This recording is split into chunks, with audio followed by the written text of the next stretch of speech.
once again, that there is a copy of Volume 1 of the Maximum Ride manga. I've talked about Maximum Ride a bit, not as much as I think I'd like to. I'm going to give you the full summary of what I know so far. The story. 6 kids who were experimented on. Human-avian hybrids. 98% human, 2% avian. They have wings, they can fly, and they have other powers too. Like our title character, Maximum Ride, who simply goes by Max, she has the power. She is the eldest of these kids, and I do mean kids. Like Max, the eldest, is only 14, and like they've got 3 of them who are all 14. The next one down is 11. The next one down is 8, and the youngest is 6. They all have other powers, and they also have introduced in Volume 2 of the manga, or introduced in like a part of the first book. Like, it started out as a book series, a very sci-fi book series, written by James Patterson. Later evolved into a manga, and then later into a Marvel comic. It's up to you. It's up to you whether or not you like the Marvel comic. I personally don't. Personally, I just don't. But it's up to you whether or not you do. And of course, a movie that shows no respect to the source material or to the fans. Honestly, the movie just sucks. It's awful. Like, the actors and actresses are perfectly fine. They just don't give off the vibe of those characters. And it's like someone took the name and got a basic summary and showed it no respect. I'm trying to provide a summary that shows a little bit of respect. And please, ladies and gentlemen, do not go to the Wikipedia article. It is just utterly incomplete, particularly on the section of the youngest. The youngest of their flock is named Angel, who can get kind of scary sometimes, but she is a little girl. And the Wikipedia article only doesn't say very much of the good stuff about her. It says a lot of the bad stuff, which can be traced back to the fact that, I don't know, that she's only 6. Like, seriously. She's 6 years old. 6-year-olds act like that. Well, no, they don't. Okay, well, what 6-year-olds have you met? Honestly. And granted, again, she's not the normal 6-year-old. None of these kids are really normal, but still. So don't go to the Wikipedia article, particularly on the section about Angel, because, well, it's highly, highly incomplete. Once again, only listing the bad stuff, which can be traced back to the fact that she is a child, and that's how children act. Like a prime example, it says there that, she wants to replace Max as leader. Okay, little thing, that's only mentioned twice in the whole series. That's only ever mentioned twice. And again, that's part of being a little kid. Little kids like to be in charge. They don't get they don't know that there's responsibility that comes with it, but they just like the feeling of being in charge. But aren't kids smarter than we give them credit for? Well, yeah, but still, honestly, they just like that feeling. I know because I was a little kid years ago, and I know what that's like. And other than, so from youngest to oldest of the flock, that's what they call themselves, like flock of birds. Who's who and what powers do they have? Well, from youngest to oldest, the youngest is Angel, who, according to the others, has quote-unquote hit the genetic jackpot in the amount of power she has. She can change her appearance to whatever she wants. She can read people's minds. She can she can influence people. It's not 100% mind control, but she just has to act cute, work a little bit of her power in there, and she can influence people's decisions. Granted, on others with stronger will, it doesn't exactly work. On those with the weaker of wills, like very weak-minded people, it works perfectly. On people with a stronger will, then no, it's not going to work. And sometimes she'll act like the cutesy little 6-year-old when in all reality she is, she can be kind of scary. To a point where I'd almost say kind of similar to the Joker, if the Joker were a 6-year-old girl.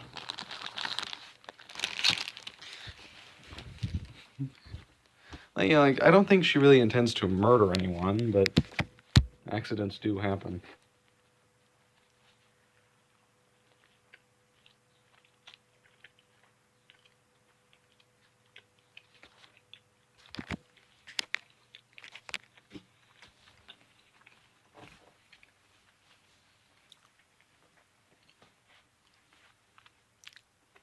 And when they talk about finding where the flock came from, who their parents really are, Angel says that she doesn't care.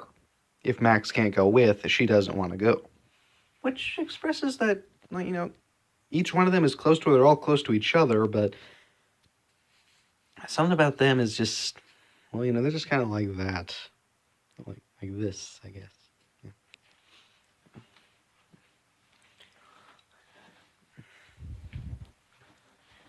So, then next up, who's the next person up in age, and what can they do? The next one would be the Gaz Man, or Gazzy. He earned his nickname because he has digestive system issues. But as the series goes on, it's really only in the first book that he can't control it. As time goes on, he learned, between the first and second books, he's got it under control. And only really uses it in case he, needs it. Yeah.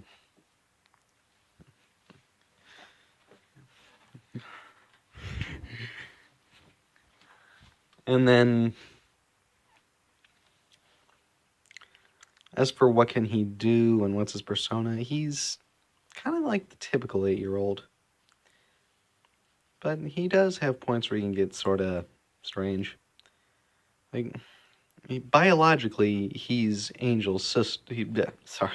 Biologically, he's Angel's brother. Sorry, I almost slipped on my words there. Yeah, biologically, he and Angel are brother and sister, and they're the only ones with that biological relation. And they're really also, the only... As for what he can do, he can build a pretty good bomb.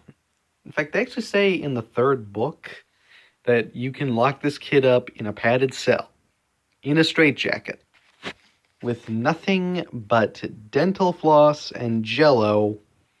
Give him 2 minutes, you've got a fully functioning bomb.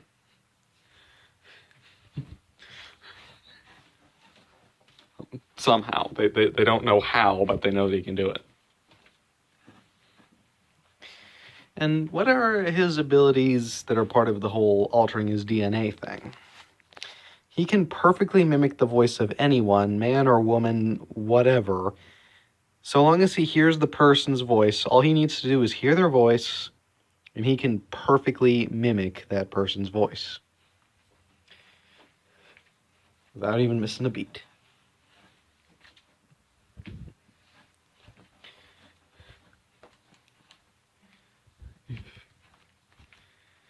And he's the brave little trooper.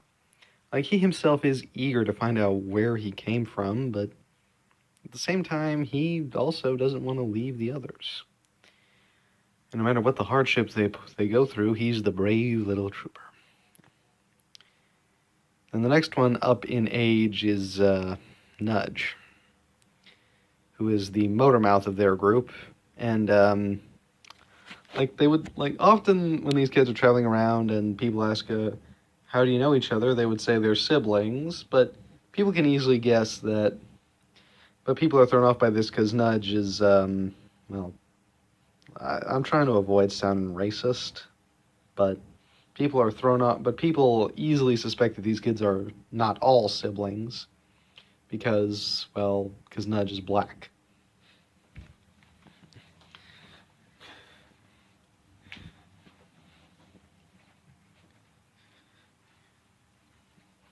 And she's the motor mouth of their group. Like, once she gets going, it will not stop. She's, in persona, she's the fashionista of their group. She likes pretty, shiny things, but comes through when they need to. Like, when they need her, she's there. And while she doesn't like abandoning her designer duds, which few she can get her hands on, she will do so for the good of her flock. And as for her abilities, well, she can, there's something, I've read, I don't know how to explain it, but she can perfectly hack into a computer. She can just touch the computer and she can know everything about the person who last used it. As well as she has the ability to sense the emotions of others. She's not the telepath of the group, that position goes to Angel, but she can just touch something that's somewhat, and she can tell the emotions of the person who touched it. Like, she felt all the great, like, at one point they go to a Vietnam memorial, and just by standing there, she can feel all the great sadness everyone was feeling. As well as also, she has control over magnetism. Like, she just reaches out her hand, and something metal will just come right into her hand.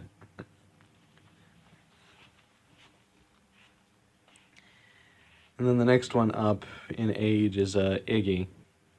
Yeah, these kids, as you can tell, they don't have real names. Or at least they don't know their real names. All they know is the nicknames that they've given each other.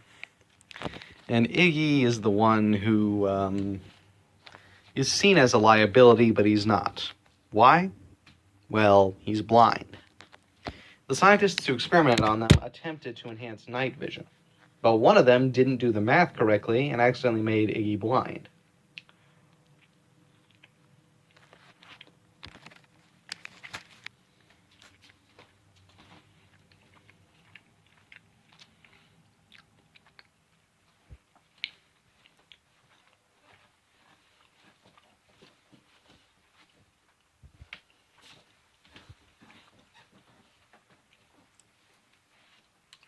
He often uses this to get ahead of people, like use it to his own advantage.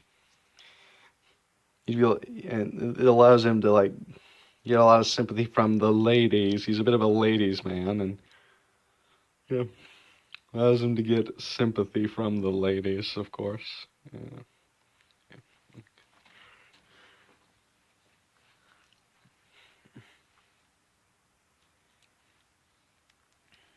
And he's but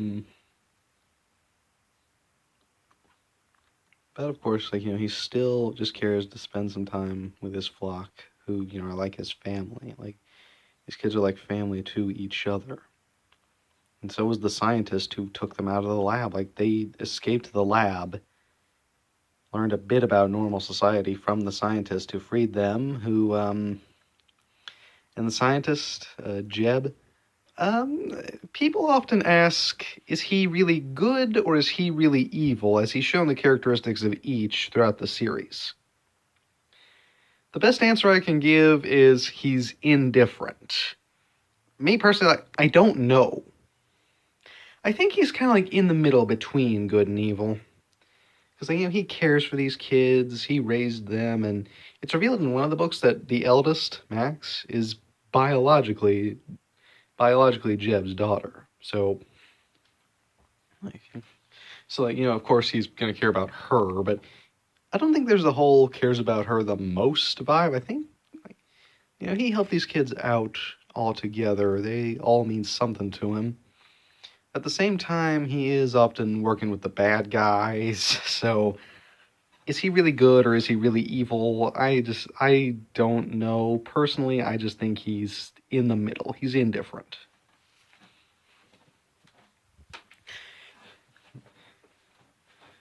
And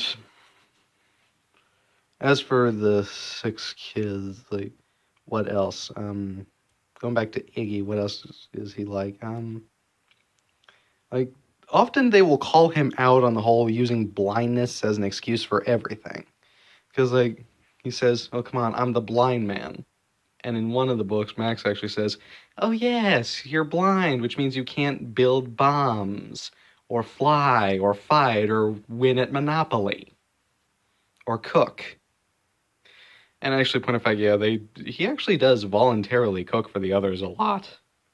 And according to the books, he's quite well at it, quite good at it.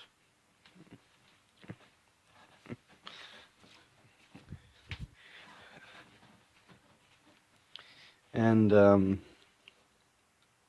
does he have any special abilities? Well, he's blind, but his ability shows up in one of the books. I don't remember which one. It's he like whenever it's snowing, whenever it's like too cold for any of the rest of them, he feels perfectly comfortable. As well as also when there's too much snow coming down for anyone else to see, he can see perfectly.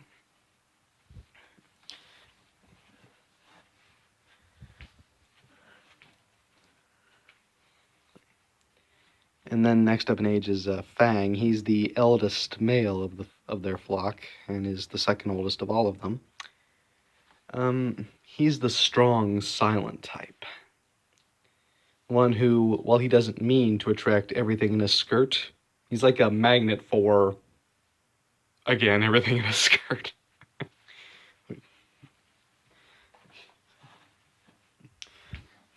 Like, he doesn't intend to get them, but they're, like, drawn to him anyway. No one knows why. Like, granted,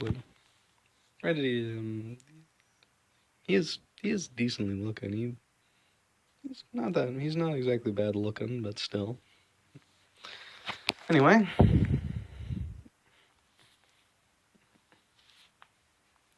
And he doesn't mean to, but he is in love with Max. Like, often he'll have some romantic relationships that are very minor in his mind, as well as to the plot. But in all reality, he's like in love with Max. And I'm not going to spoil what happens, but let's just say it takes a turn where he really does show how much he loves her.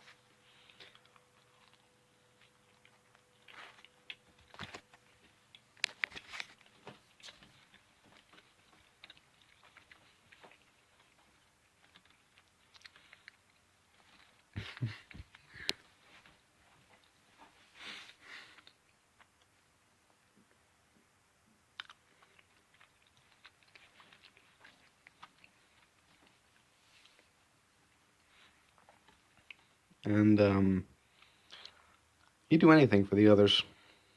Anything. To a point where he literally takes a literal bullet. Like, it doesn't kill him, but he does, in fact, take a bullet for Max and for the others a lot.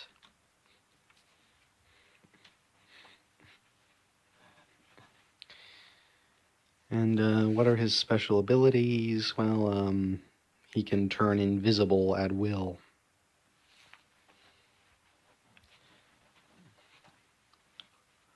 And then you have the eldest, the leader, Maximum Ride, or as she prefers, Max. What's she like? Despite being not much older than the others, she's like the mother figure of her flock. She's the eldest, she's their leader. She has an extreme distaste for anything girly, and is incredibly disgusted when the scientists, key little thing, like, this is not true in the books, or at least I don't think it is, but but I hear a lot of speculation from newcomers into the series, like, the fan base of Maximum Ride is not as big as we'd all like it to be, myself included. It's a small yet strong little fan base, but honestly, I do wish more people knew about it. A lot of newcomers who have only read the first book actually ask, like, there's speculation going on amongst a small group of newcomers to the series that the scientists are, and I quote, Hitler loyalists. Like, it's revealed in the books that they're not associated with the Nazis. Like, they're this corporation who, like, have a similar mindset to what Hitler was thinking, but still. Yeah. And it wouldn't surprise me if some of them were somehow connected to the Third Reich. It really wouldn't surprise me. Anything else? Not much else I can say. As for going back to Max, well, again, I strongly advise y'all read that y'all actually, well, I would suggest that you all pick up a copy of the books, or... One second.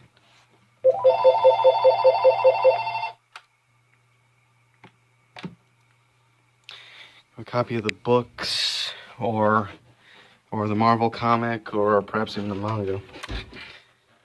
The best summary I can give is, Max is often very stubborn. Is often very disgusted by the scientists. And if you call her anything other than Max, she will kill you. That's all I can tell you. As for her special ability, she can fly at the speed of light, apparently. And so, will I give you a summary of the story? Not past the first book / first 2 volumes of the manga. So 4 years after their liberation, Angel gets captured. They go on this adventure trying to get her back. And as soon as they do get her back,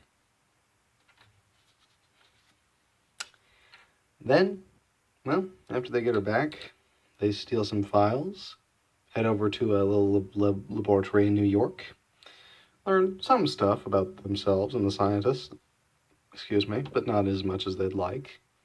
Go to this laboratory in New York, having some files with their faces on them, and find a few other experiments that they liberate, including their pet, a dog. The dog can talk, and he travels with them. Does he say anything useful? Sometimes. Not all the time. Most of the time he's just there for, I don't know what reason. And by one point in the books, the dog can fly too, somehow.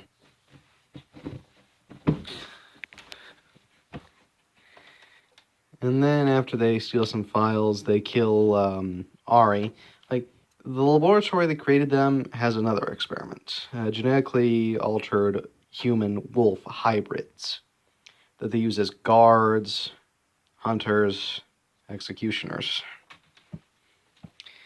That are called erasers for whatever reason. And and one of them is named Ari, who was a friend of theirs, but they had to leave him behind when they escaped. And Ari is also the son of the scientist who liberated them, so he's a little bitter that his father left him behind. He kind of dislikes the others as well. And so in New York City, Max accidentally, Max gets into a fight with Ari and accidentally kills him by accidentally snapping his neck. And Jeb reveals something like, he screams at Max, "You killed your own brother!" Which, horrifies her, but still. And then they decide to look for answers in Washington, D.C. I know this doesn't sound interesting to a lot of y'all, but again, if you picked up a copy of the books or the comics or the manga or whatever, it seems somewhat interesting to, I know, at least some of you.